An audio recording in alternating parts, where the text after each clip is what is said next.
Popcorn World.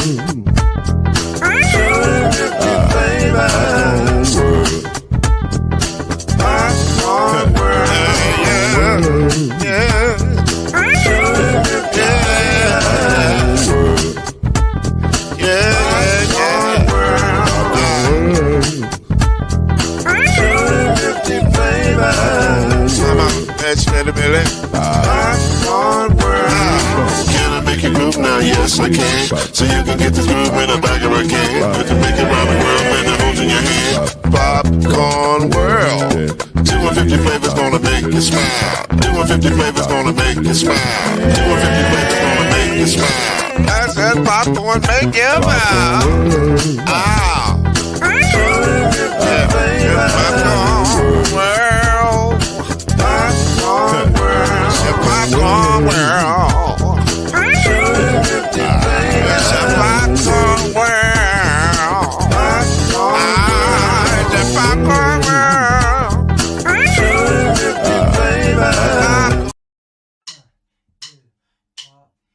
You're now listening to Bleav in the ACC with Heisman Trophy winner and Florida State legend, Mr.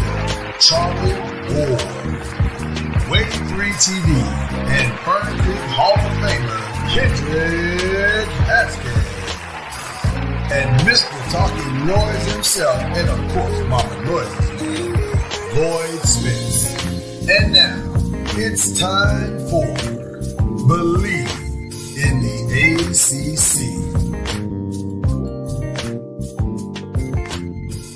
We are extremely glad to be here with you this morning because Kendrick Haskins is here. Hello, Papa. Hello, Papa. Hello, Papa.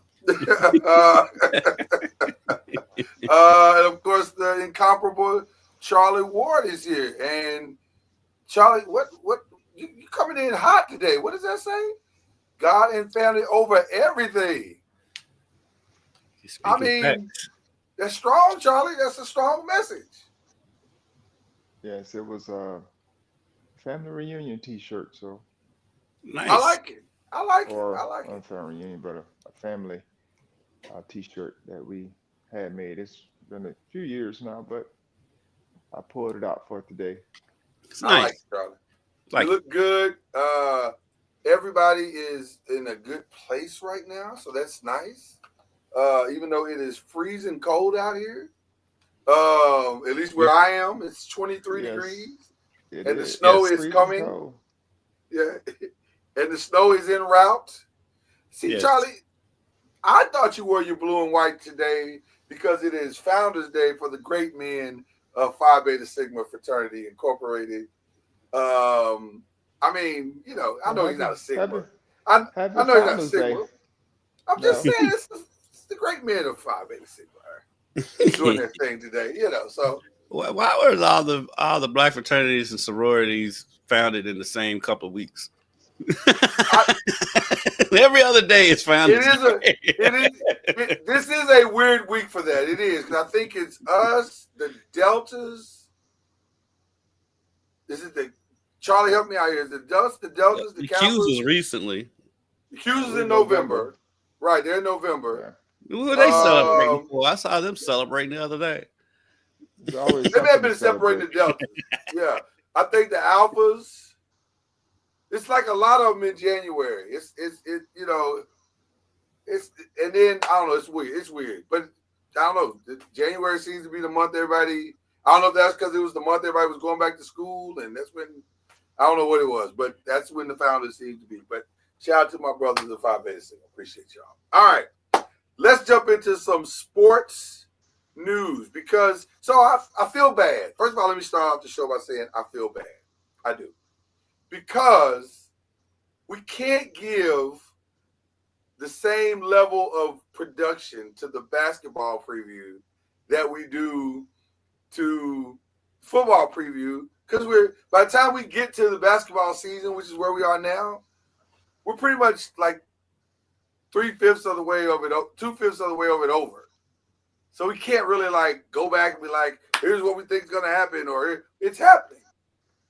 So the best we can do and offer you guys is kind of an update as to what's happening and how it's all playing out. So that's what we're going to do today. We're going to give you what we're seeing because we're finally kind of caught up. We're not even all the way caught up either because we're still on the, got playoffs and stuff going on. But we're going to do the best we can. Playoffs? Yeah, playoffs. So we're going to talk some basketball today and get into some conversation. But I want to start on the women's side because the men are having, first of all, let me say this. This is the best men's season we've had in a long time. Top to bottom. In men's basketball. Not because, and here's what I mean by that. I think the parity. I'll give you the parity. Right. It may be at the highest it's ever been. This is one of the first years I can honestly say I have zero idea who's going to win the men's championship this year. I do. I don't. You mean in the ACC or nationally? Both. Well, ACC, I think it's really obvious, but nationally, yeah. We see you say that, but I don't know. Well, let's get into it. We'll get into that in a minute. But I want to start with the women because the women may be, my point of saying what I said was the women may even be harder because what I thought was going to happen to start this season is not what's happening. It is. The women are legitimately, the ACC women are legitimately the SEC men right now. Mm-hmm. There are maybe 10 teams that are in the mix on the women's side. It is insane right now. Go just giving you a quick list for those who have been out of the loop. On the women's side, you've got Georgia Tech, Seminoles. Well, Georgia Tech. If you want to start with Georgia Tech, I have no problem with that because they're the top team. I was going to say they've earned the right to have their name mentioned first. Here's the irony of Georgia Tech. They're the top team in the ACC, but they're the only undefeated team in the ACC, but they're number 13 in the country. That's a lot of that strength of schedule in there. All I know is 15 wins is 15 wins. They give Gonzaga number 1 in the country every year in the men's side, and they don't. Who is Gonzaga really beating? They play teams in the non-conference. They do. But my point is, you can only play who's in front of you, and if you're 15-0, you're 15-0. That's all I'm saying. It is what it is. They'll get a chance. If they continue to win and play good basketball, they'll be in the mix when it's all said and done. You know how this thing works because they weren't ranked before the season started, right? So so they've beaten 2 ranked opponents. So it's going to take a while for them to get up there. Well, they are definitely climbing up the hill, but they're doing a great job, and they're being led by a freshman in Danny Carnegie. She's giving them 16 points a game, and she is killing it right now. Like I was going to say she's the runaway freshman of the year right now, but then I don't know if that's true because the Duke Blue Devils are running Toby Fournier out there. They're 6'2", I guess she's a center, and she's giving them 12.9. And what's interesting about Duke, they got the total team thing going. Like, they may be the most complete team in the ACC. Like, they win as a team, both offensively and defensively. And they get contributions from everybody. So they are a very, very interesting team. And it's so funny to me to watch a team completely take on the personality of their coach.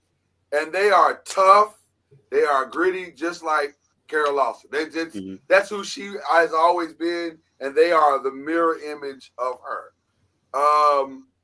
And then we got to talk about Charlie Seminoles and the number 1 scoring player in the country, Tania Lawson. I know everybody thinks it's Juju, but it's not. Juju is not the number 1. It is Tania Lawson, who's killing it right now at 27.9 points a game. And I mean, putting on a show night in and night out. And if ever there was a put my team on my back player, it might be Tanaya Lawson right now. What are your thoughts on your on the maturation of Tanaya Lawson, Charlie? She's playing well. See, I know what Charlie's doing right now. I've been Yes. with him long enough Yes. to Yes. know Yes. this is Yes. one of those. We're Yes. flying under the radar. Yeah. I see what's happening. I see Yeah. what's happening. She's having a good season. So She's having a phenomenal season, Charlie. let's let her have a good season. Continue. Go with this again. Here we go. Here we go. It's the 2023 football season all over again. All over again. We're right back where we started. It's okay, Charlie, for her to be having a Charlie phenomenal didn't even deny it. No, he didn't. He knows. She is having a good season. I agree. So let her continue. She's got a heavy load. She's pulling the load right now Well, for that she's team. healthy. She's healthy. And Yep. she has shooters and she has other players around her to help her. So, but she has the ball in her hands a lot. So that it's par for the course for her to be able to do it. But she's not just one dimensional. No, she is very much not. So she shoots from the outside and drives to the basket, free throws. So she's all How tall is she? 5'8".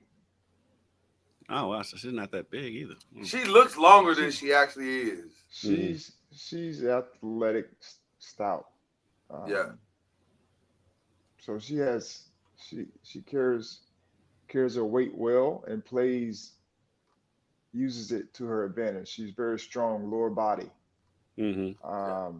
And so that's where her power comes from. Well, dropped 40 on Virginia Tech. Yeah. Last week. Well, don't look now. Also, I think if she's not shooting the highest 3-point percentage in the conference, she's shooting the second highest, like 45%, something crazy like that. She's having a heck of a season. But listen, all signs and roads to dominance point to Notre Dame, and we knew that this was going to happen because we have been saying that we thought this was going to happen last year, but Olivia obviously got hurt and she wasn't available last year.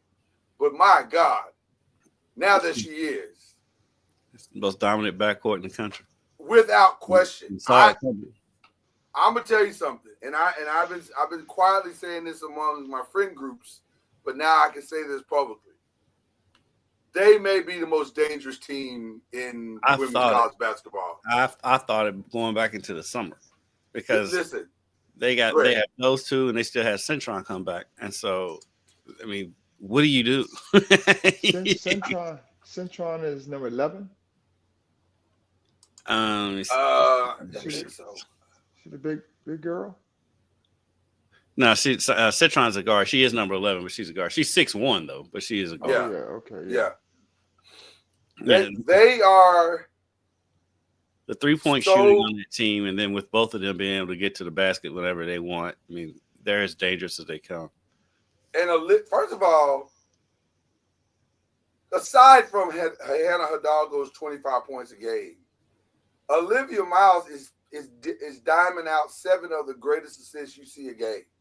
Like, I mean, she threw one in one game where she was running down the court, and as she was running down the court, she threw it through her legs. I was like, wait, what? I had to go back and watch it 3 times. Like, did she just do what I thought she did? Listen, the best backcourt, and why that matters is that when you get into tournament play, both in the ACC and in the NCAA tournament, what's the number one thing you gotta have if you're gonna make a run? You gotta have great guards who can control the flow and do their thing. But gentlemen, and especially you, Charlie, talk about Hannah Hidalgo and Olivia Miles and what is their ceiling? Is their ceiling a championship?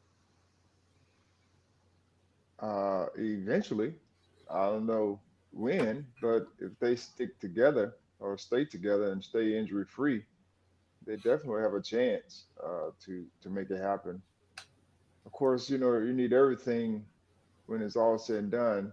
If you're going to take down some of the top players, but the start is, to have two guards. Your guard play, as you talked about, is very essential if you're going to win a championship. And they, of course, have it. The scoring, the assists, both of them can do both, and then have the shooting around them, which is always key. It would be interesting to see how they handle the other teams that may be a little bit bigger. Um, you know, but when it's all said and done, I would take them to any party. Um, you know, That's right. And then on to top of that, be you have King leading the country in field goal percentage. Yeah. Yeah. They got the right now. They got the 57%. whole thing working. and I just noticed, Coach Ives is a great coach too. I yeah, mean, Oh yeah. Olivia Miles is a guard shooting 56% from the field. Yeah. That's insane. 40, Well, 48% from three. well, listen. I'm old enough to remember when Olivia Miles was. We considered her maybe the best guard in the conference. Mhm. And the only thing that has slowed that down is the fact that she got injured. She had to She sit was out out last for- year. She had to sit out last year. So, listen, they are going to be an insanely tough out, and the leapfrog of confidence and ability that Hannah Hidalgo has made just in this last year is insane to me. She is a problem. She is She a came in as problem. She came in as a problem. It's amazing to see the level of confidence that she has. And she believes, I don't think she believes there's anything she can't do. And I don't think she believes there's any person that can stop her from scoring when she wants to.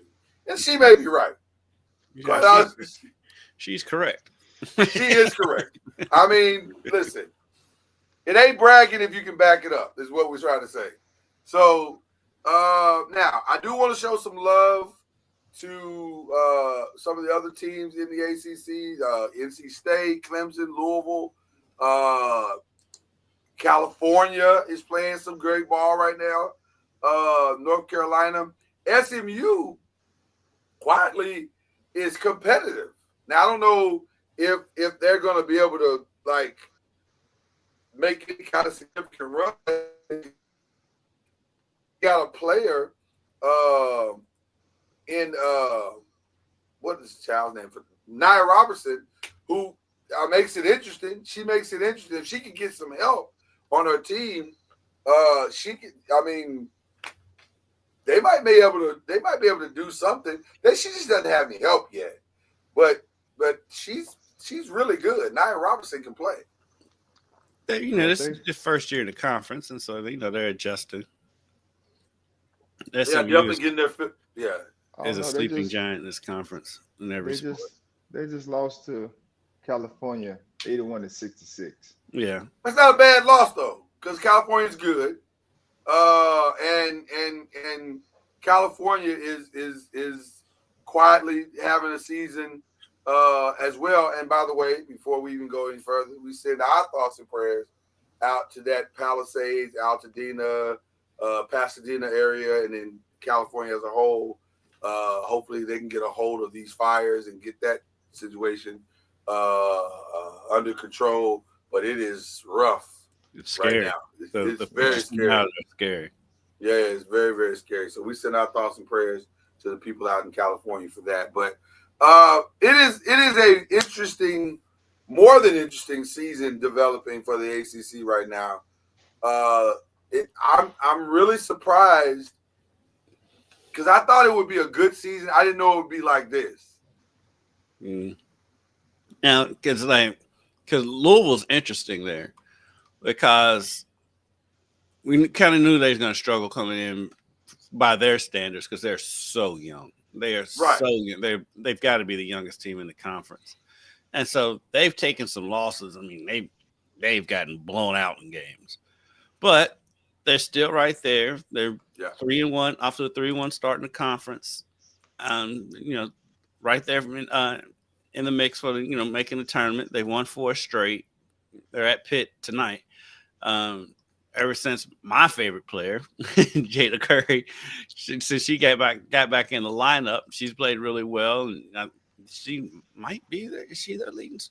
Taj Roberts, the freshman, is their leading scorer, and Jada Curry is right behind her at 11 points, and she's shooting 34% for 3, and so she's played really well since she came back. She had an injury right before the start of the season, so she didn't even come back until after the Kentucky game, and so they're playing well. They're just making young mistakes because they're a young team. Because Taj is a freshman, Isaiah Arenas is a freshman, Gilbert Arenas' daughter, and Zach Randolph's daughter, Mac McKinley. They're all freshmen, and so the older players have stepped up as of late, but I mean, still the bulk of the team is freshmen. So there's just a lot of growing pains this season. I was gonna say when was the last time Jeff had to depend on a heavy freshman team like that? Is that maybe this Shoney's season? Maybe even then they had a lot of veterans on that team. This is the youngest team he's. I was thinking it was the youngest one, especially coming off last year when they were all all transfer portal kids. He had one freshman last year. Right. He went from 1 to 5, and he's having to play them. So there's going to definitely be some growing pain. Mm-hmm. But you see the talent, you see the ability. I would even argue the same thing could probably be said about Miami. Miami is playing well. They're 11-4. They're leaning heavily on Haley Cavender, who's having a pretty good season. And then she's getting help from also Cameron Williams. So they're having a pretty good season. But again, it's just growing pains. And that Miami win was kind of proof that Louisville's kind of turning the corner because they beat them by 18 points. Yeah, Miami's a pretty good team. Miami's actually a pretty good team. So this is going to be a fun season on the women's side for sure. I did not know, though, if I'm being honest, that the men's season would be equally as fun. Because when the injuries started happening to Louisville and the weird start that Duke kind of had, like that first couple of games, you're like, okay, Cooper Flag is good, but I don't know about the rest of the team. And North Carolina's team is kind of down. You're thinking that'd be quite as entertaining.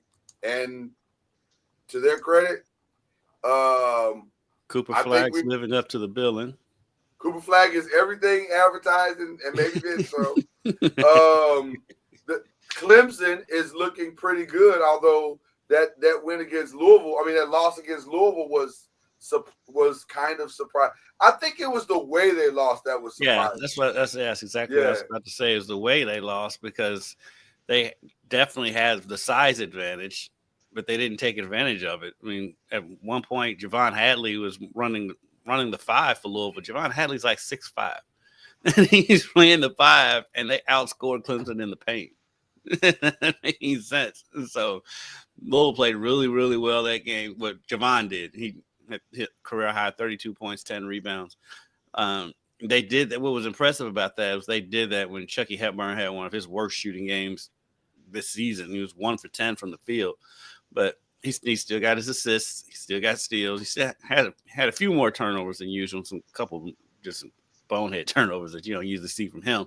But he still played. He played well in other parts of the game. He didn't let his shooting affect the game. And so they showing that they've got different guys. I mean, at Florida State, it was Rain Smith, and then Chucky Hepburn's had his games, and Javon had his game against Clemson. So they're getting contributions from different people every night, and they look a ton better than I thought they would.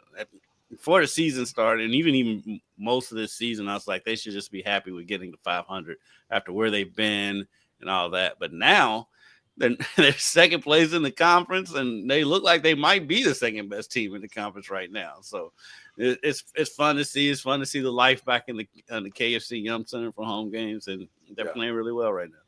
Well, the one thing that I picked up on early from Pat Kelsey is that when you take and Charlie, you can speak to this as a coach because I think this is an important part of the conversation. One thing that he has done, he has taken the restrictions and the fears away from his team. And here's what I mean by that. When a team doesn't have the fear of mistakes and being yanked if you make a mistake or yanked if you miss a three. In fact, he's saying, let it go. Fire that thing up. If you open, let it go. When you can play, confidence starts to manifest, and it becomes a thing where you go, okay, I'll make the next one, and that's what you're seeing in a lot of games with Louisville right now.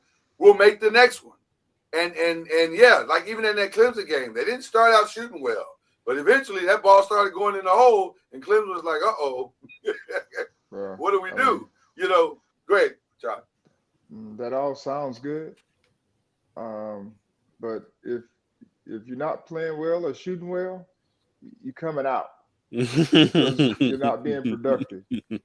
And if you keep doing it, I mean, if it's your best player, sometimes you have to live with that, or guys that you're rolling with in your rotation. But you're not going to win very many games if you're not able to score. And so I think it's essential for people to understand. Yes, it's cool to know that you may not be coming out because of mistakes, but if you keep turning the ball over, that's different. Right. Doing those types of things. Yeah. But as long as you're competing on the defensive end and making impact, I think we all should be playing with confidence. But confidence to me comes from preparation. Like people talk about being confident and the coaches having trust. All that's good, and they do, and they need somebody to trust because if you're going to be successful, you got to trust, a group of guys that collectively get it done. But confidence comes from putting the time in the film room, putting time on the court, getting extra shots up, doing necessary things to improve your game, and those are the things when we talk about confidence.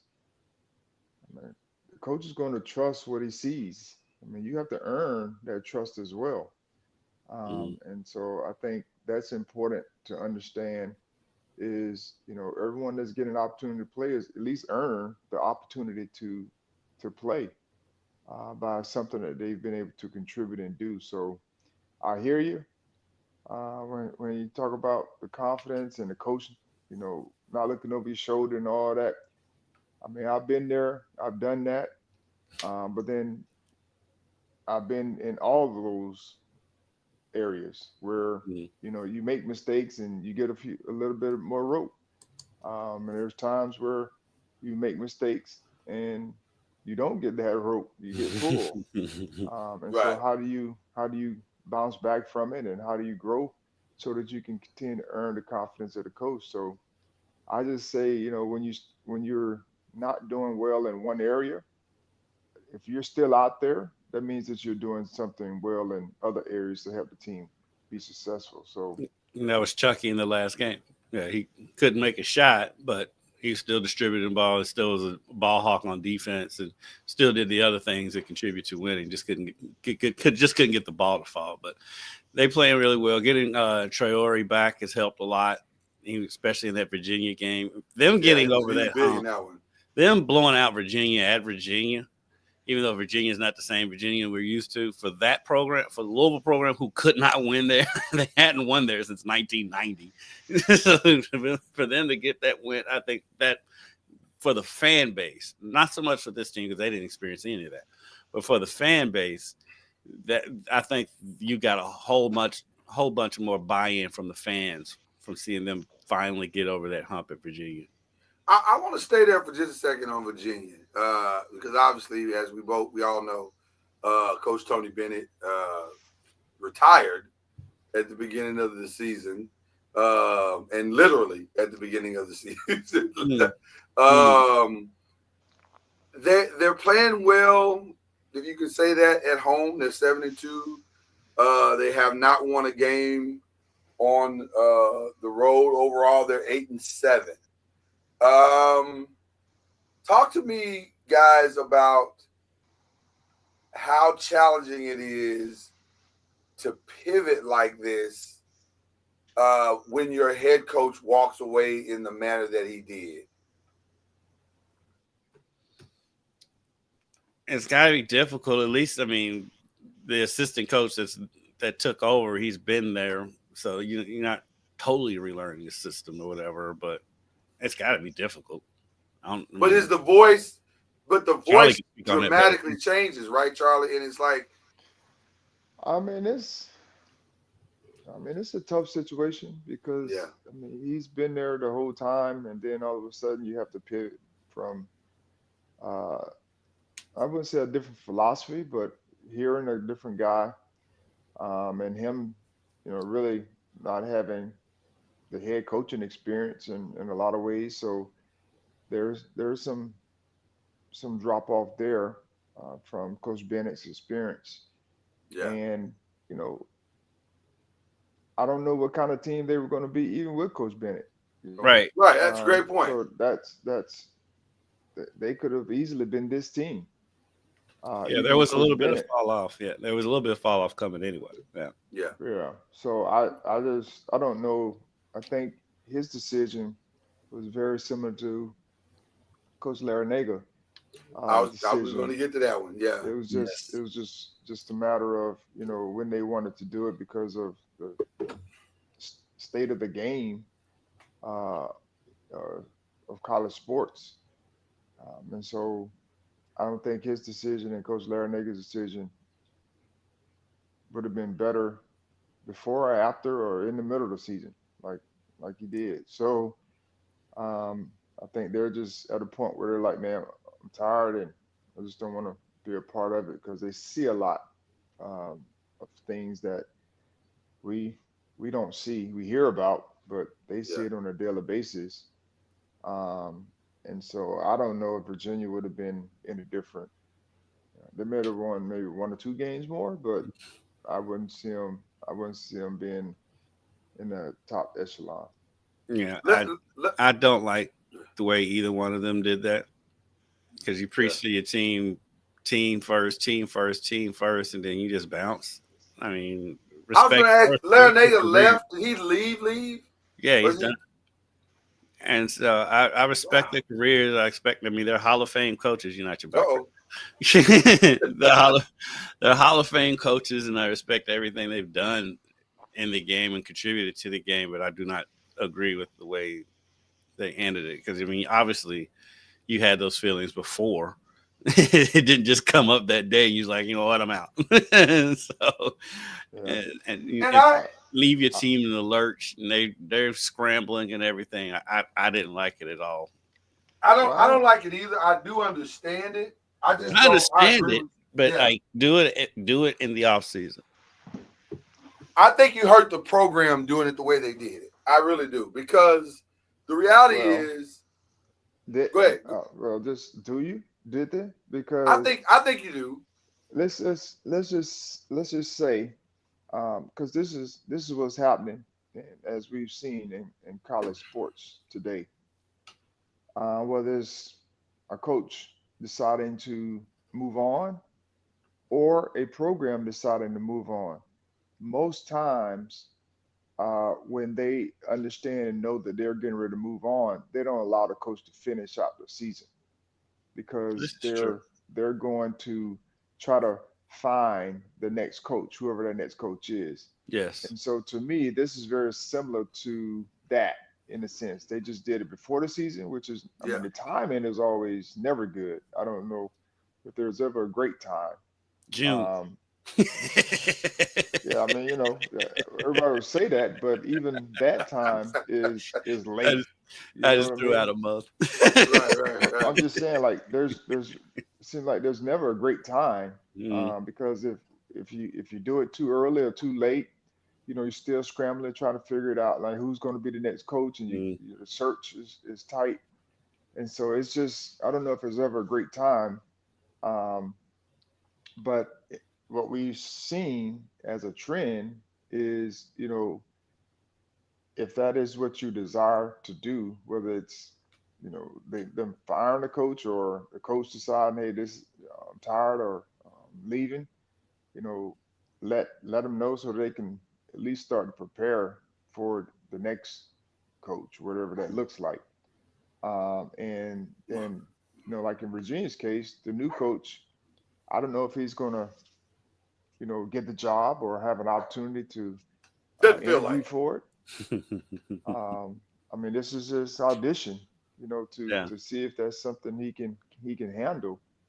But and then Miami situation is just Miami situation. They were having a bad year anyway, Hmm. but Yeah.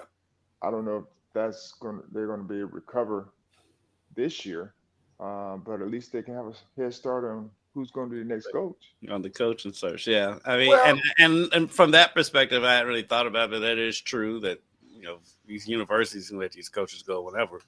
And nice. so, you know, coaches can leave when they want to leave. So, because And that's the player perspective and I've now taken with players and players. now players are able to do it. I mean, guys Right. are up and leaving in the middle of the year or the beginning of the year, Mm. or whenever. It's just that is just the Because you way got our to pay them world their is money, today. Charlie. Like the what You got to quarterback pay was them it? their money. UNLV's quarterback that played the 4 games and then quit. Yeah. Yes. Exactly. Pay me my money. You got to pay me My my money. money. I need my money. Hello, Papa.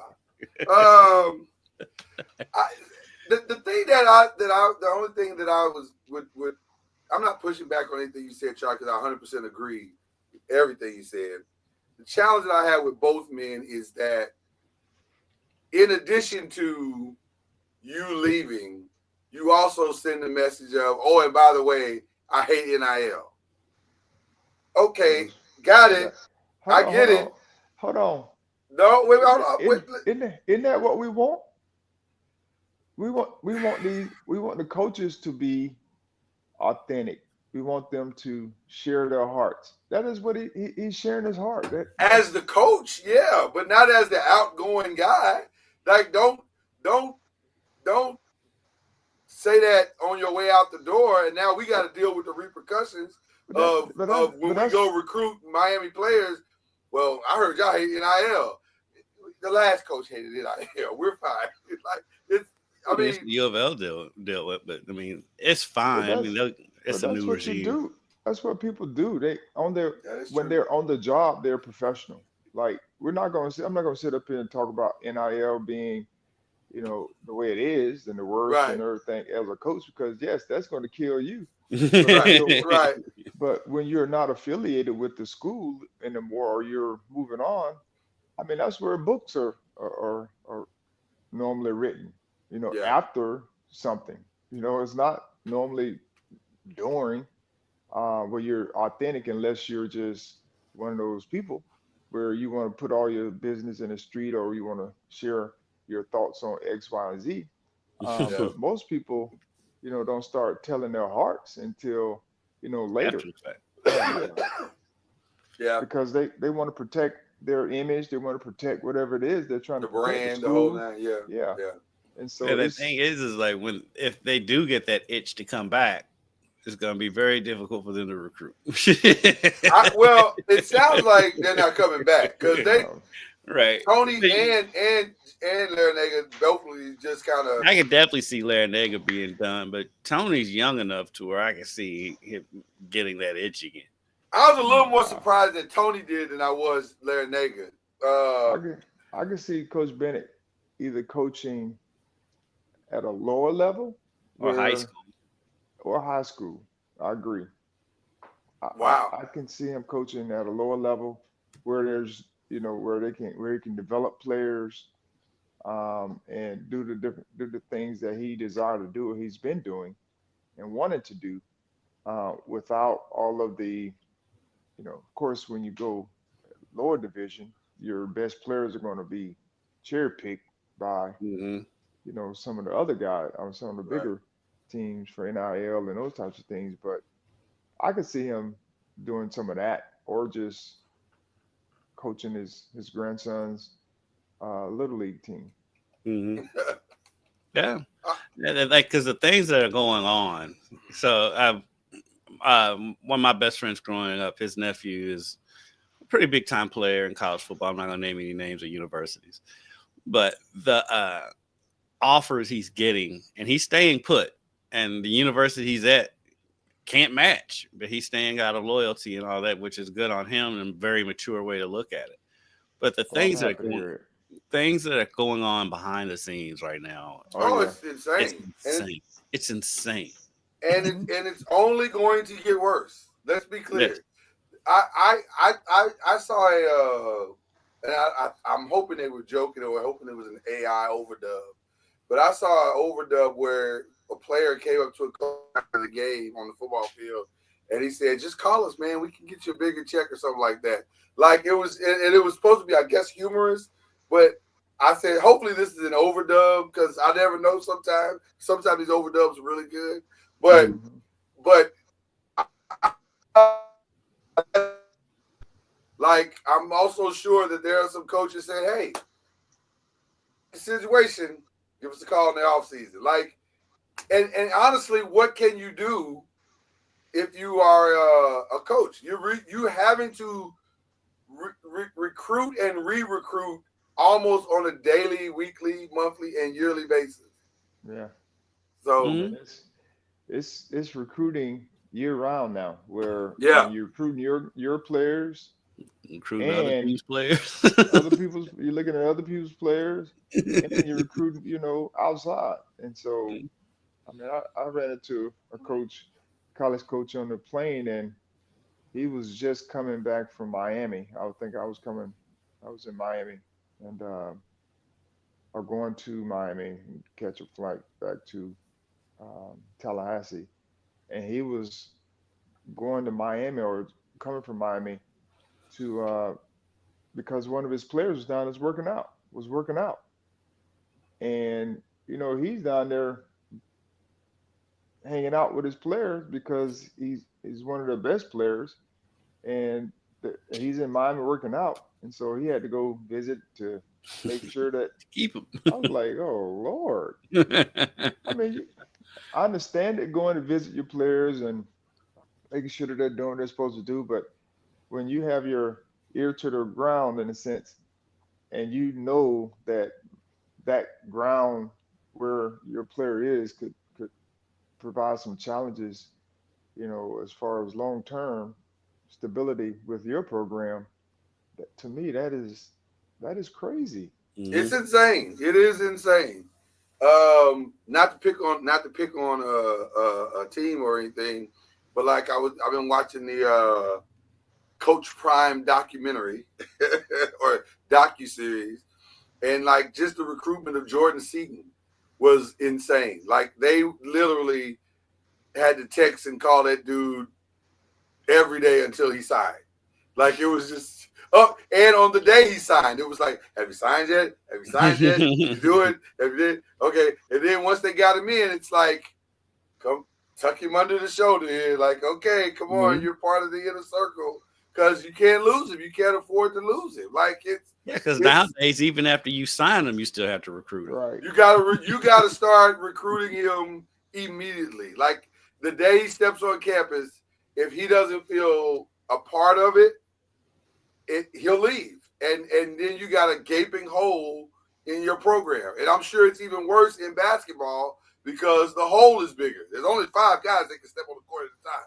Mm-hmm. So if you lose one, you've got a real problem. So we're in a weird place, and there doesn't seem to be any end in sight. So there you go. Good luck. Good luck to all of you coaches out there. Right. It's a dirty job. It's a dirty job right now. Gentlemen, your thoughts on this college football playoff so far? And let me start by saying this. If I hear one more person say the committee got it wrong, I think I'm going to scream mustard. Because this is ridiculous that people are saying that. I don't understand this revisionist history that keeps going on when it comes to this thing. It's only one side doing it. It's Well, the one that means it more. is. But How did it's the like, committee? Tell me something? go ahead, brother. How did the committee, in those people's eyes, get it wrong? I'm just Because curious. Alabama wasn't in it. That's all it is. It's just because Alabama wasn't in it. Did they deserve to be in there? No. And then Indiana gets beat, and then they harp all over it. Indiana shouldn't have been there. Yes, they should have been there. SMU gets beat at Penn State. Well, they shouldn't. Yes, they should have been there by the criteria that's put in front of them.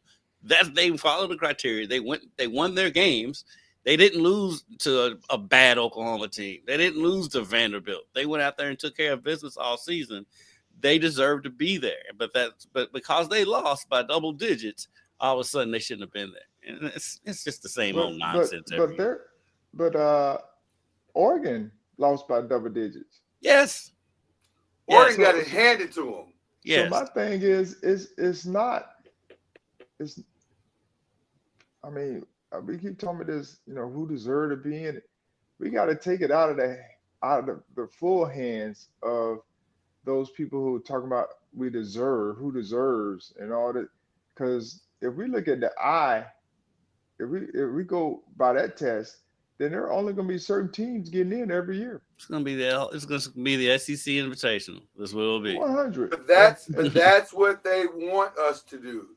They want us to say, when you look at the guys tell you that we're better, maybe, but guess what? If you're better, don't lose to Kentucky, Ole Miss. Right. That's how you get in. You don't lose to a team at home. You don't lose to a team that only has 4 wins. Right. Then you can get in. Right. Yeah. Don't have 2 losses to 6 lost teams. Alabama. And I'm just saying, this is why are we making this complicated, and why are we allowing?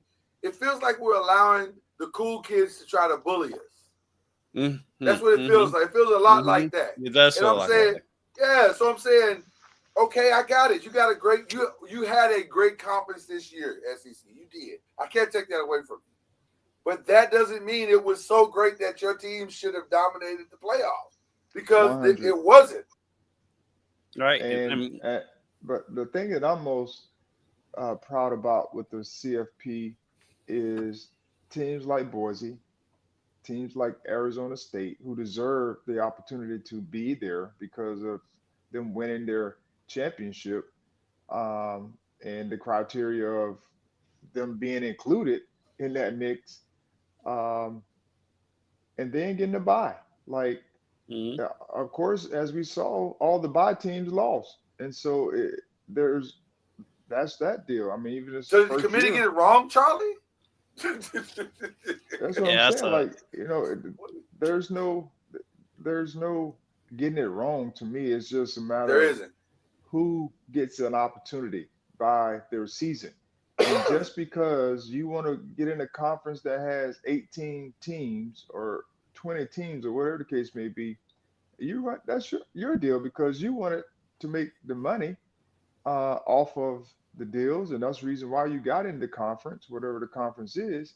Yeah. And you're having to play what you consider a gauntlet schedule, or Georgia, talking about all the tough teams you had to play and all these different things. Well, you're in the SEC. I mean, if that's the case, then you have to play these teams. And so, I mean, it's no different in the NFL.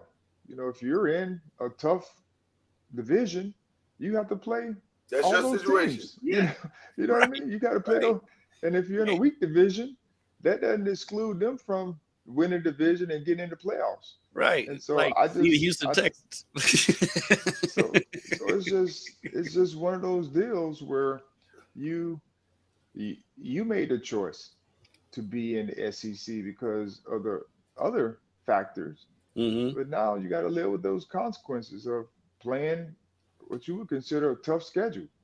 If the SEC is so dominant, then why do all their teams get blown out in the playoffs? Tennessee, Georgia, Texas is the only one left. They're so dominant. The rules state that if you win your conference and you're in the Power 5, you get a first round bye. So, oh well. The rules state in NFL, if you win your conference, you get the first round bye. So sorry, Chargers, you're going to Houston. Right. That's just how it is. Like Minnesota. I mean, they sorry, Rams, you're going to Tampa Bay. I mean, now Vikings, you're going to Chargers or Los Angeles. That's just how it is. Yeah, you got a 14-3 record, but win your conference, win your division. And I'm sorry, I don't have any sympathy for the SEC in this regard because you had your opportunities like everybody else did. And by the way, if we're talking about teams that on the eye test say they didn't deserve it, way had the best first round quarterfinal performance of all the teams. They were out. Well, one guy had it. Maybe Scatterbo had it. Maybe I really like that dude. I love that dude. but my point is, if we're talking about teams that met the eye test, if we're looking at what happened on the field with the playoffs, Arizona State looked more deserving of any. Georgia didn't play well. Oregon didn't play well. Tennessee didn't play well. So I don't want to hear it. You play the game in front of you. That's all it is to it. Georgia's quarterback, I thought, played, well. I thought he played okay. His offensive line let him down. Considering what he was, the circumstances by which he had been placed in, he was fine. Yeah. The O-line was awful. Yeah, his O-line was awful. But they were awful all season. Right. They were awful all season. So that wasn't new information that we got in that game. But so having said all that, interesting game starting tonight. Notre Dame will take on Penn State. This is a very unique game. It's extremely unique because this game could easily be dubbed the "we're almost there" game. Right. Like these are the two universities you never expected from. Traditionally, are almost there situations. Like, oh, so close. Well, we will know. I'm always on this. We have two black coaches. I was just going there, Charlie. You beat me to it. Go ahead now. So we have two black coaches.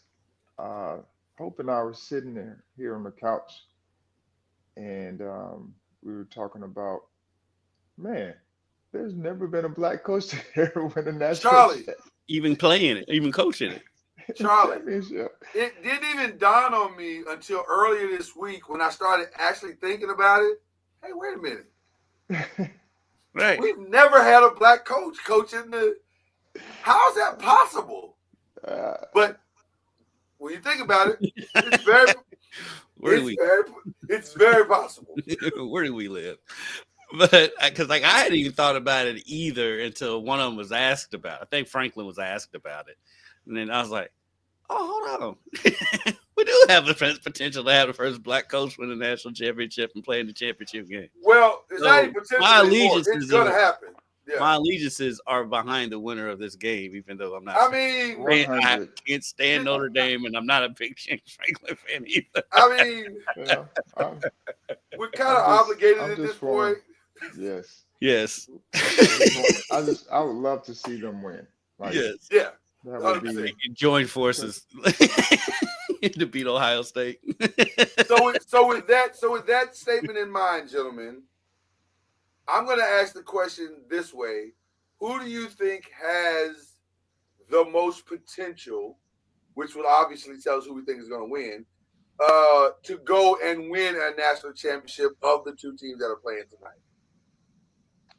I would say Notre Dame. Okay.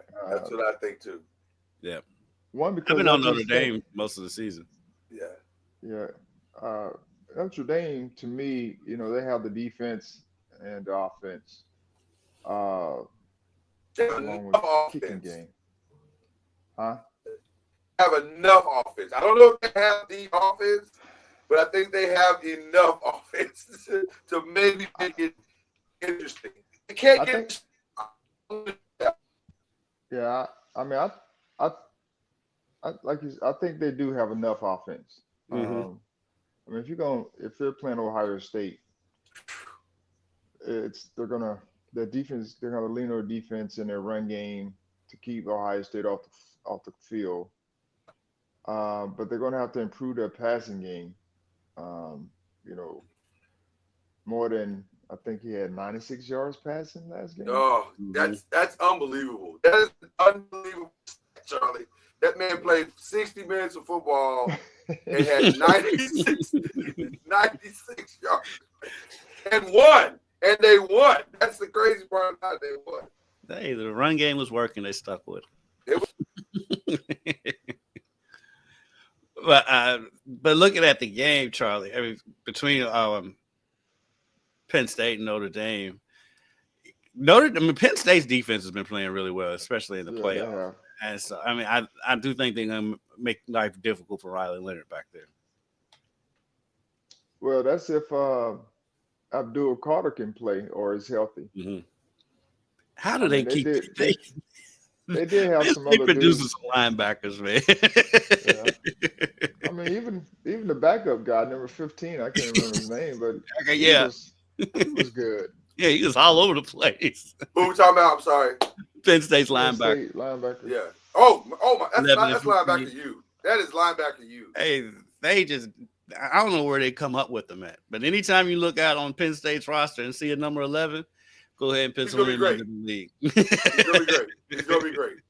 He's absolutely gonna be a game changer, and he's probably gonna end up in the NFC East somewhere,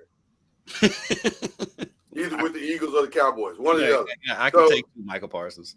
Yeah. So there you go. Let's go to the other side. The game tomorrow.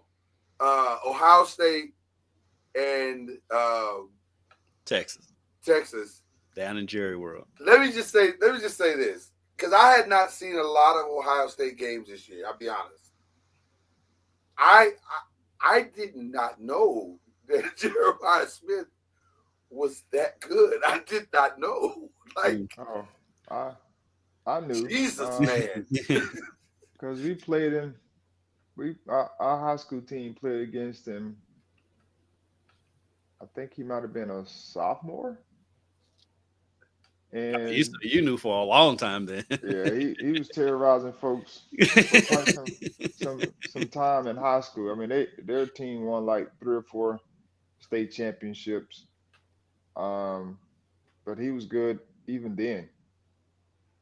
I heard someone say that he's the best Ohio State receiver possibly ever. And when I heard that, I just thought that was hyperbole until I saw the game the other night. And I was like, well, what? It is. But here's the thing, though. I mean, I'm not saying he's not. I'm just saying what he's doing is he's doing it as a freshman, though.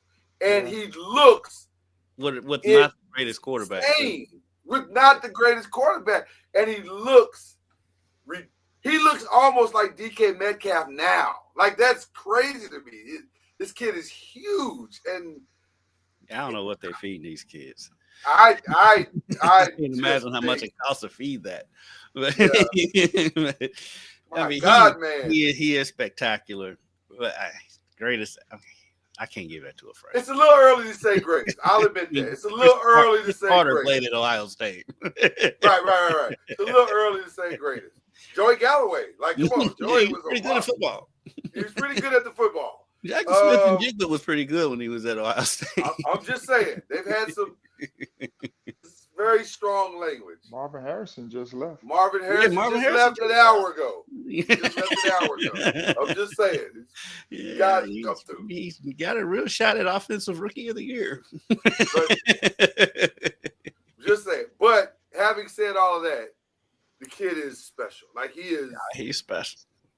And I don't know what a Notre Dame does to stop that, other than Texas. Put one over the top. I'm saying Texas.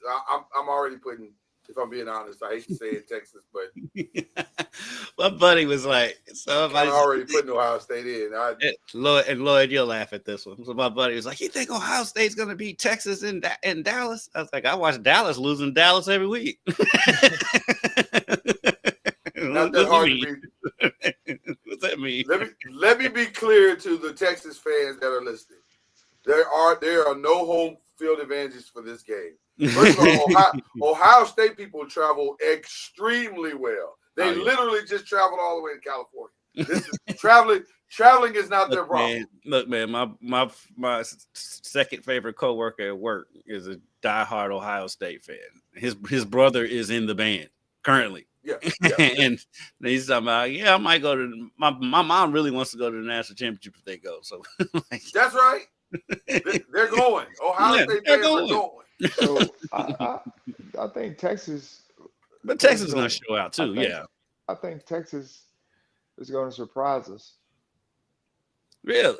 How much of a surprise, Charlie? I mean, people aren't giving them a chance. They are not. I give him a chance. I just Ewers. That's to me. That's what it all comes down. Question mark is Ewers. But let me say this: I'm not saying it because I trust Will Howard. Will Howard's not much better than Ewers, so let's be clear. But his safety blanket is better. It's much better. It's because guess what? The second best receiver on Ohio State is it Egbuka? Is that his name? I'm just saying, if your second best receiver is also a top 5 pick in the NFL, Right, they're projecting him. I saw a projection for him to go to Dallas. I'm just saying, they got a good situation going in Ohio State. Will Howard just has to not screw it up, whereas Ewers has to go win the game. He's got to figure out how to go win this game. And I feel like if Ewers was at Ohio, still at Ohio State, I guess. Yeah. What was that? Why did he leave there? That was stupid. Well, in Texas, he went back home. He went home and he's doing pretty well. He's doing well. I mean, he's doing well, but I think that offense. Imagine if that offense did have Ewers though. But that's exactly what I'm saying. And imagine what his draft status would be had he played with that all season long.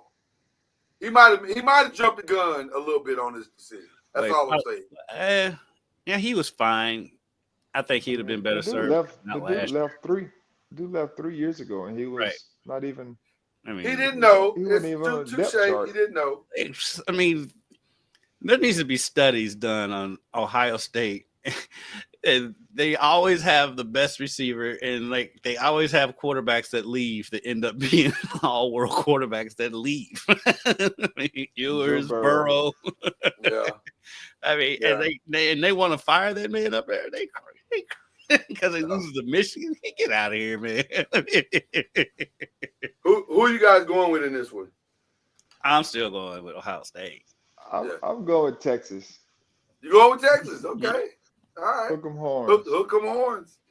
I'd like to see the upset. I really would. I mean, this is tough for me because I don't like either of the 4 teams in it. It's personal for you, sir. I mean, I'll root for Notre Dame just because they're closer. I think South Bend's closer than Columbus. Barely. I think no.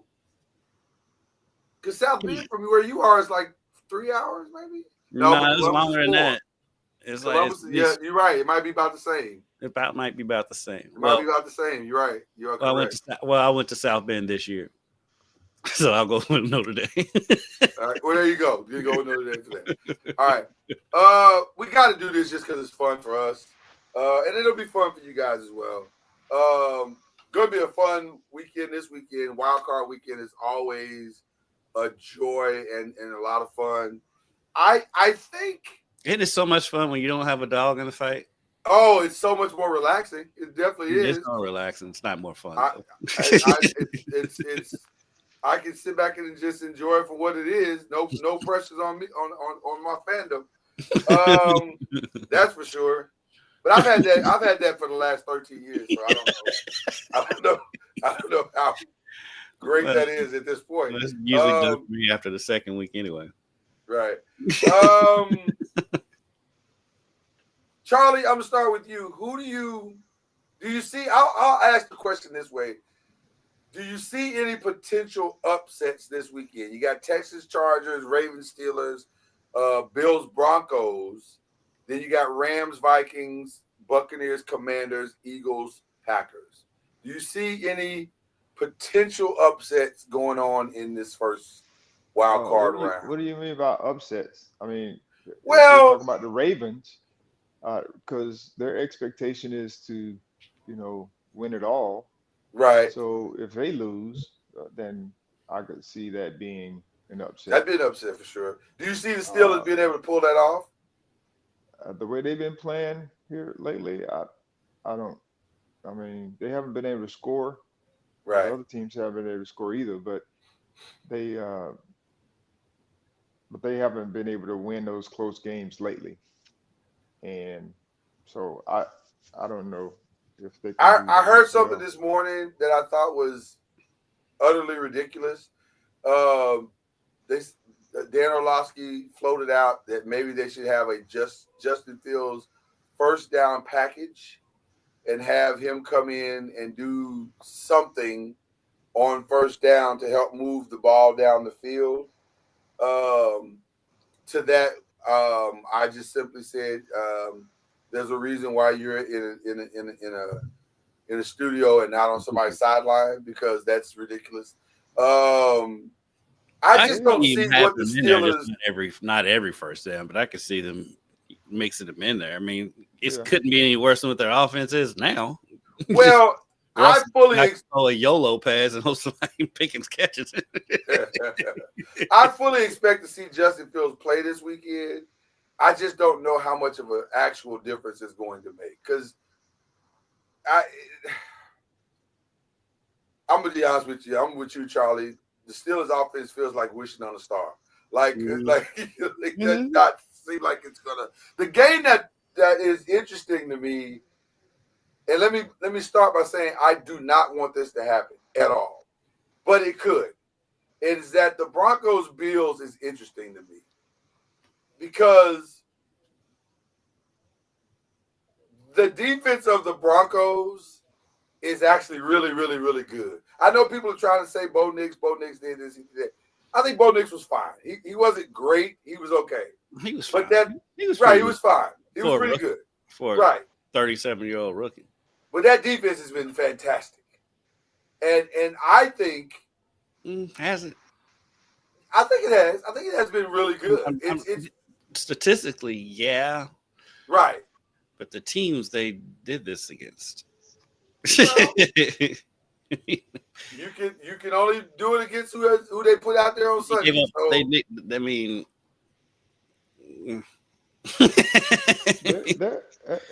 You never know in the playoffs, because they gave up football is a little 34 points to the Chargers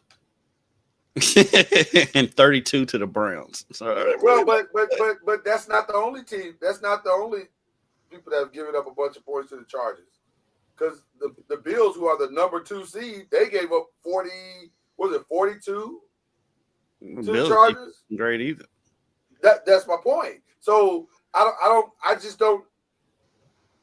Bills offense, defense is not great. So now it has played better the last 2 or 3 weeks, I think, but it's not great. Nobody's going to call it great. So there may be some opportunities, going to Charlie's point he just made there, for the Broncos to play this game in the 20s, in the low 19s. Well, the thing is, they're not going to be intimidated by the cold. That's the other thing. They don't care that it's going to be 30 degrees. That's warm to them. Is it really going to be 30 in Buffalo? It's supposed to be 30, I believe, is what I saw. So that's the heat wave. 30, they may play with their shirts off. There'll be somebody with a shirt on, no matter what the temperature is. Right. If I'm thinking upset, that might be the one that I would lean to. A little bit Eagles Packers gives me pause, but Jordan Love not being 100% makes me think that they may not be able to pull it off. Well, if Jalen Hurts is at 0%, then because he's still in concussion He protocol. practiced. Did he practice? I thought they said he practiced. Well, he was Or out did there something. yesterday at practice. He has started the process of leaving concussion protocol. Now, But they're back. Who's the backup? Was he He got hurt oh too.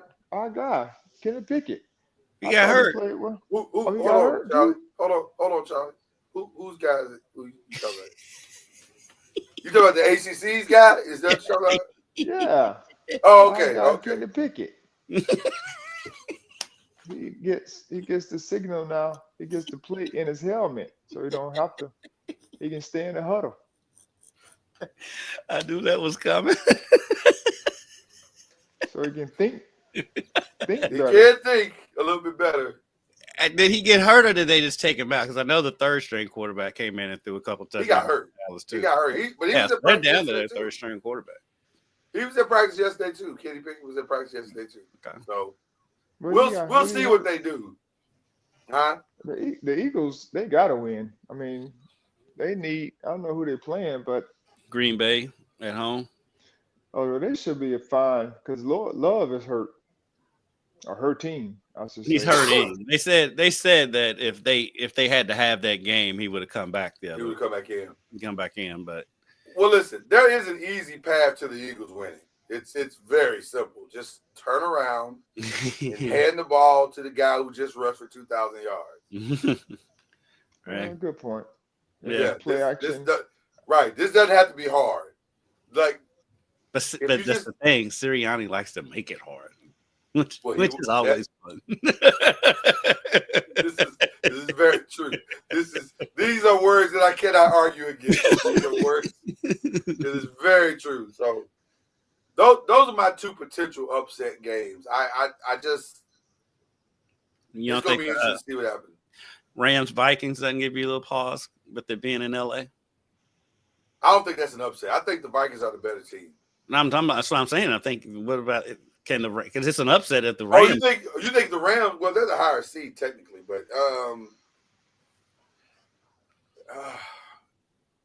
I think I give the Rams a chance, man. I give the Rams a chance for sure. That offense, because with that offense, with Cup, Nakua, Stafford back there, even Tutu contributes a lot. They're dangerous. They're inconsistent. They're wildly inconsistent. Yeah, that's why they're in the wildly. position they're in. But if they come and if they play the way they're capable of playing, the Rams can pull off that upset. Well, let me say this: if the Sam Darnold that they hoisted on their shoulders the week before comes and plays, the Rams have no shot. He has too many weapons. It's just that you can't That's stop Sam him. Darnold that showed up on Sunday. Oof, Was I awful. don't know who that was. Now, He granted, was awful. I don't understand why you get to the goal line and throw 8 straight passes, but and never run the ball. But And really bad passes. Like a couple of those he threw to Justin Jefferson were like, dude, that's the Jet Sam Darnold. it was a couple of times when he was open and Addison was butt naked, and he just did not even look his pull the way. trigger. Yeah, Yeah, he look his way. So I don't know. Can you shake a game like that off, Charlie? This at this point in the season, You have is it to. easy to shake a game off like that off? You have to. what you pay to do. I think he can. I think he can bounce back. It's just that is a tricky game because you do wonder what was going on there. It's Well, some of those were defense. I mean, got the defense. Yeah, he got rattled by the as defense. well. yeah. Yeah. That's why I didn't understand why they wouldn't mix in a run here and there to get the defense off his back. Like, why are they throwing it every time? Once they got in the red zone, they threw it every time. I think Dan Campbell's aggressiveness sometimes causes you to start second guessing your own plan. Because he's going for it on fourth downs and he's doing weird stuff. You're like, well, I got to shake this up too. I can't be the only one. Well, I think he got into Darnold's head too. And he was, because the one touchdown pass that he overthrew to Jefferson, I mean, he makes that pass in his sleep with his eyes closed. Yeah. I was like, what? How'd you miss that What one? was that? But yeah. But like I said, the Rams are a scary team, though. My thing with this game is more about the Rams than is the Vikings. I think the Vikings will be fine, but the Rams, when they come to play and when they're the good Rams and not the inconsistent Rams, I mean they can make some noise if they play. Yeah. By the way, I do have an upset, but I don't know if I consider it an upset because on paper I think they're the better team, and I think the Commanders are going to beat the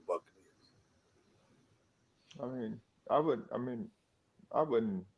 That's not a. I think technically it's an upset, but yeah. Technically, by the letter of the seeding, it's an upset. I think these are two even teams. Yeah, I think the Commanders are the better team. Baker Mayfield, though, he can create magic. He can. He can also be black magic toward his own team. And that's what I was going to say. He can until he doesn't, and he normally doesn't when the lights get brighter. That's my only concern. He has historically been bad when the lights got brighter. He's what I call one of the Edgar Sosas. He's the ability to keep both teams in the game. Yeah. Somebody said, I think Patino may have been the one that said it, but I heard an announcer say that Edgar Sosa, when he played at Louisville, had the unique ability to keep both teams in the game. He is equally giving to everyone. Yes, and that is Mayfield. And I think Jaden is who he is, and I don't think he's going to flinch. No, I do not think there's no moment too big for that kid. Yeah. So I have them winning first round. I can see that. I think I trust Tampa Bay's defense a little more, but I just think they're two evenly matched teams. So whatever happened in that game, I wouldn't be surprised. You trust Vita Vea, that's what you trust. And I trust a little guy. Yaya's had a great season. He's had a really good season. He had a great season. He's been playing really well this year. Mm-hmm. So it's gonna be a lot of fun. Going to be a lot of fun this weekend. Shout out to my boy Jonathan Grenard with the Vikings. He played well against the Lions. He's one of the few bright spots the Vikings had in that game. By the way, I didn't know he was there because I thought he was still in Houston. By the way, since we're giving shout outs, the kid that we are at the shout out portion of the show, the kid is his name Meek Robertson. I think he's the cornerback for the Detroit Lions. Yeah. Who had the greatest line after the game I think I maybe have ever heard when he said that team tried to bury me in the dirt, but you can't bury someone that was born out of the mud. I said, oh, well, sir, bars, sir.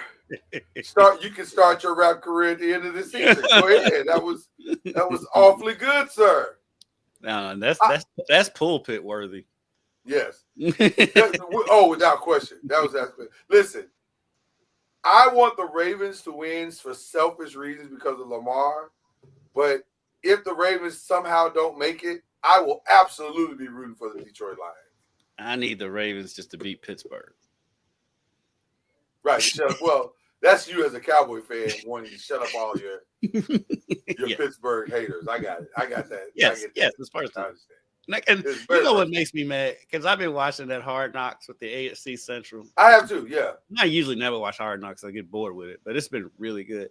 What I hate about it, it makes you love Mike Tomlin even more. Mike Tomlin's just such a good dude. He is. I love watching him talk. The way he interacts with his players. I'm like, I love this. I don't understand how they don't deserve this.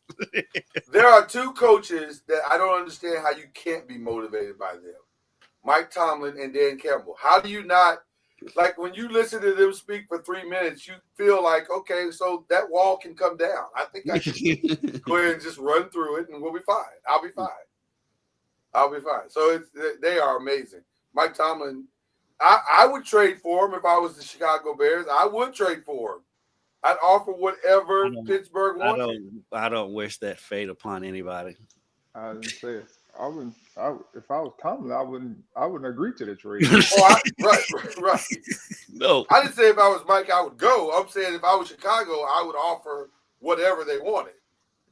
They're dead set on getting. They came after your coach. I know. they're dead set on hiring an old man because they went after Dallas shut them down. They went after Pete Carroll. I think Pete Carroll may have just interviewed with him yesterday. I think. I'm like, y'all determined to have somebody old. Well, they interviewed. I know they interviewed Vrabel yesterday. Vrabel ain't going there. Vrabel's going. No, Vrabel's absolutely going to New England. And by the way, let me just give this commentary. You guys don't have to join in if you don't want. It's fine. Robert Kraft, that was a crime that you just committed against Gerard Mayo. That's a crime. One of your own players, own former. That's just. If I was Gerard Mayo, I may not ever set foot in this building again. Because that's not cool. Nope. That wasn't cool at all. That man didn't even have a chance to unpack his boxes. He said he didn't. He did him a disservice. Thank you for saying it publicly. I appreciate it, but that doesn't help me. I still got to pack. He should have given him more time. I'm like, bro. Then why didn't you?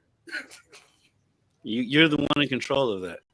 Right. You're talking like your hand is being forced. Like, what are you talking about? Right, like the powers that be made a fire.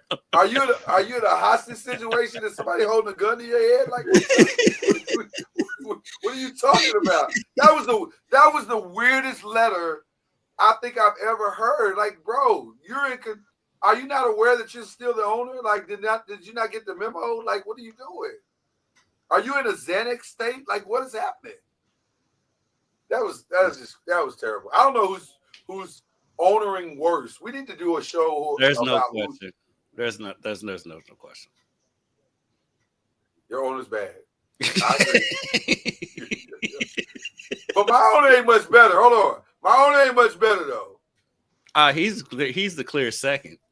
Right. My owner is pretty. He's sticking up. The Bears give all of them a run for their money. The Bears are definitely like, hold my beer. We think we can outdo this. Listen, this may be the worst time of ownership in an NFL that we've ever seen. Like, it's bad. Because the owners are so old now. Huh? Yeah, they got older. They're so old now, and they don't want to let go of it. Because the Jets are being run by a teenager. Right.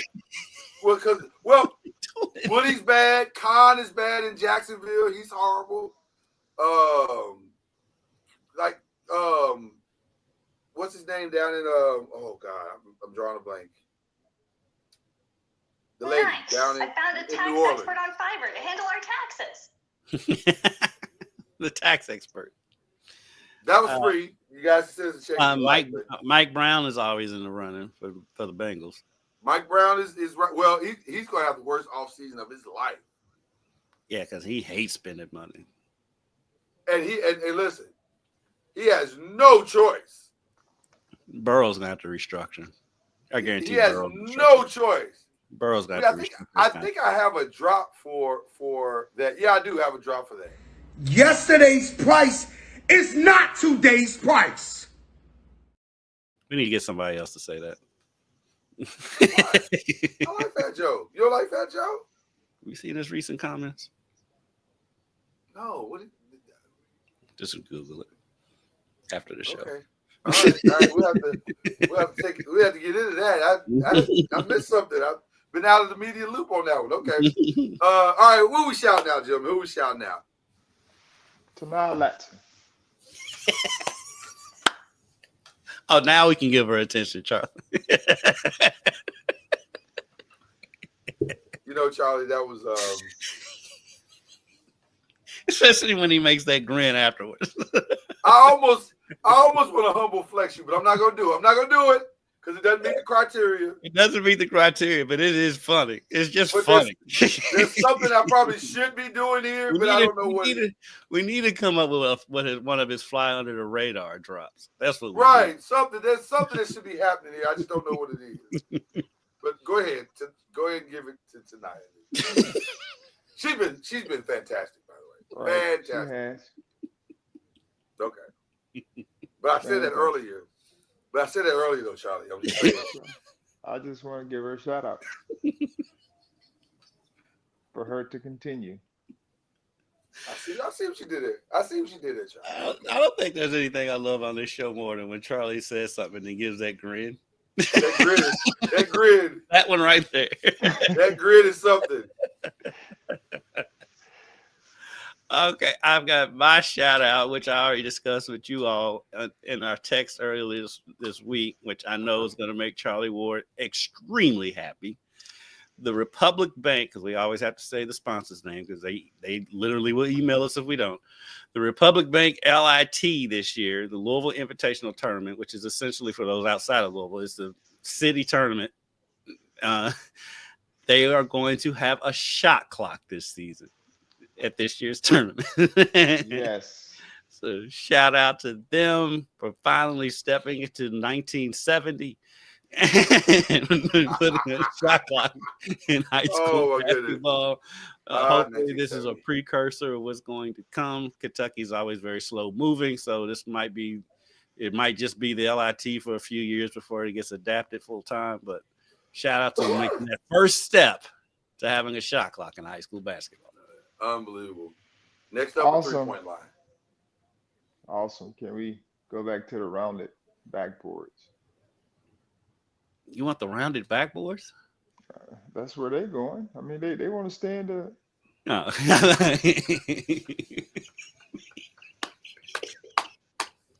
You get rid of the 3-point line. Yeah, let's get rid of 3-point line. Let's just take it all the way back.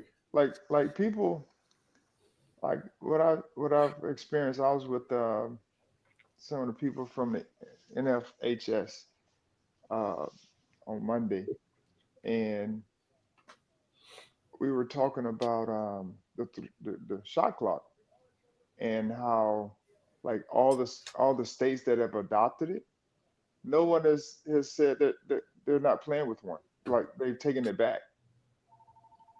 Like we're just gonna take down the shot clocks, and so it's very similar to the square backboard, the breakaway rims, the 3-point line. You don't see nobody erasing none of them, Right. or taking in those things down because they see the value in it. And so, to me, the shot clock is very similar. Like, no state has said we're not going to, after starting, they haven't said we're not going to use it anymore. It's not going to ruin the sport. 100. Right. Right. People are so. I know why the coaches that want to, that don't want it. I know why they don't want it. Because Oh, absolutely. They don't want to have to coach every possession. Right. Right. You know what I mean? Like, and then they know they don't have the athletes, and so the great equalizer is stalling the ball in 3-point shot. That's the equalizer. That's at the crux of it. I definitely get the strategy. These smaller schools that can't get up and down the court, they want to slow the ball down, and that's how you have games that are 4-2 at the end of the first quarter. Yeah, I mean that's really slow, but you can still slow the ball down with the shot clock. You sure can. You can limit the possessions. Because the quarters are what?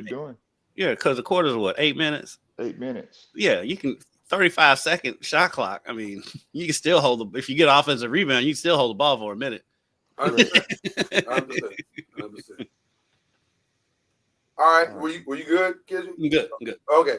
I got a couple of shout outs going here. So let me get started. First of all, a collective show shout out to Deshaun Jackson. There may have been not more shocking news of a head coach hire than Deshaun Jackson. I'll be honest with you. Didn't see that one coming on my bingo card at all. I'll give it a chance, but just doesn't. It doesn't seem like it's a fit to me. But different. But I don't know Deshaun Jackson's football acumen either. Right, I don't know that man from the Man on the Moon. So right, so he may be a lot more astute at this than I think that he might be a savant. Yeah, he's definitely excited. So I like that. I like that he's coming in. He's excited about the probabilities. I'm stunned that he got hired, but shout out to him.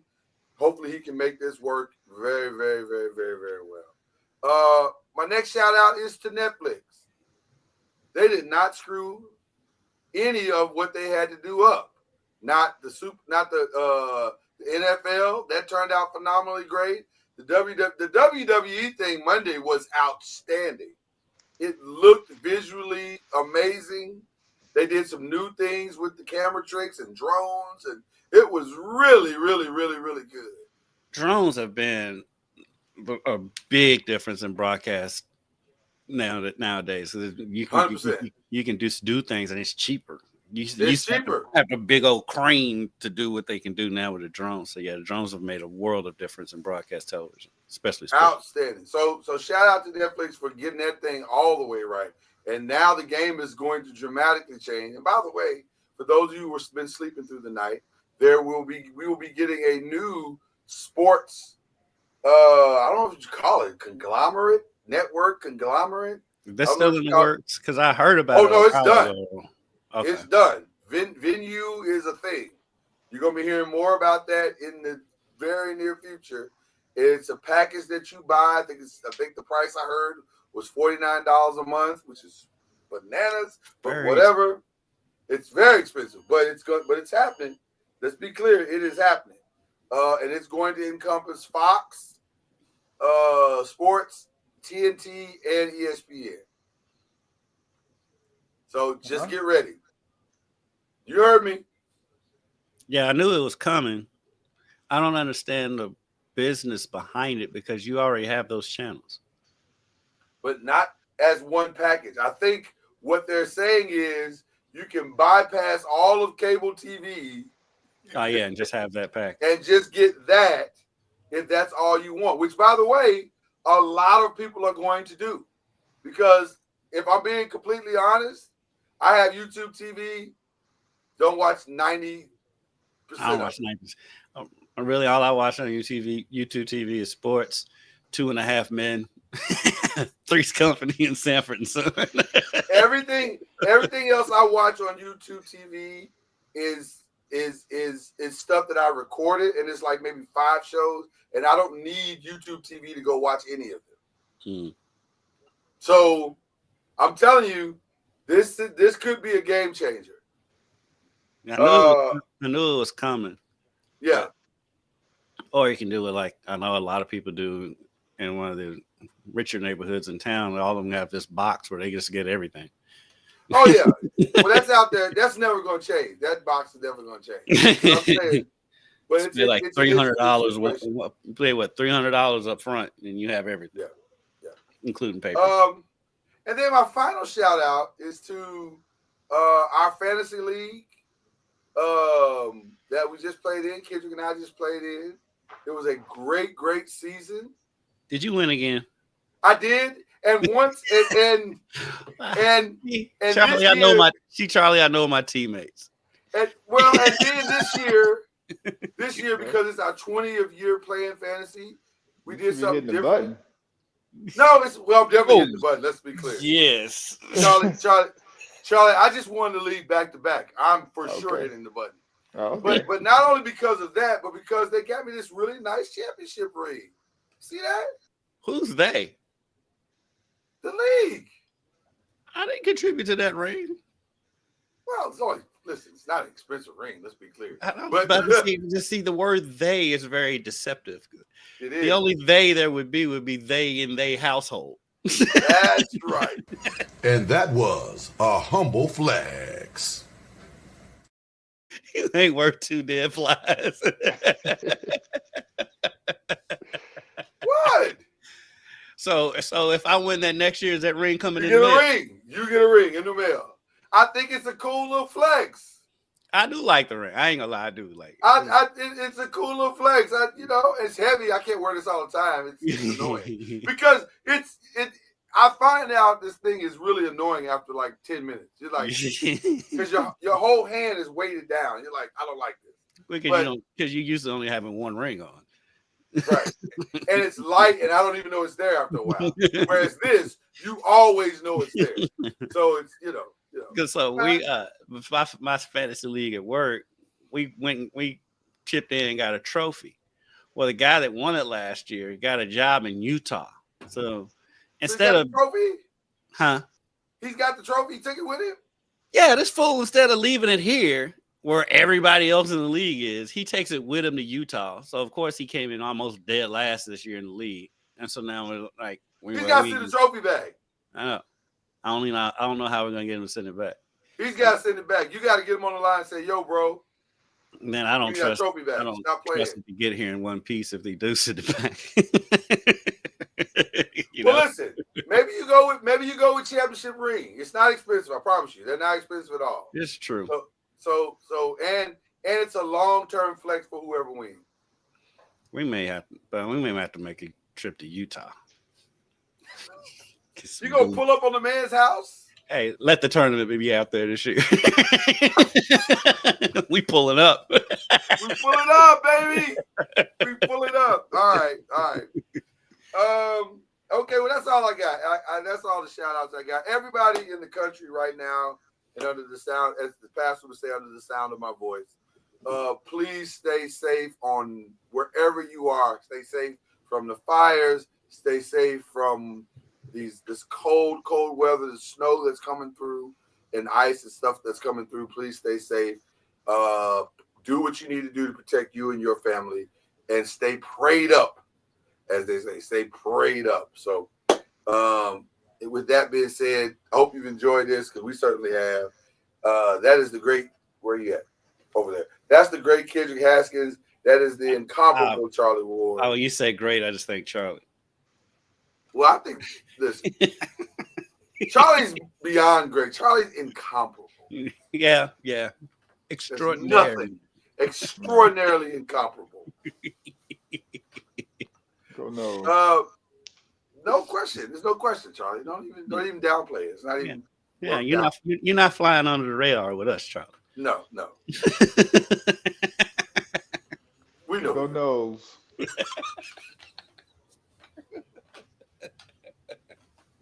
Always. This is Bleav in the ACC. We'll see y'all next week. You've been listening to Bleav in the ACC with Charlie Ward, Lloyd Spence, and Kendrick Haskins. Please like, follow, subscribe, and share from the Noisemakers page on Facebook and on YouTube. And you can also listen to us on Spotify, Apple Music, iTunes, and wherever podcasts can be heard. And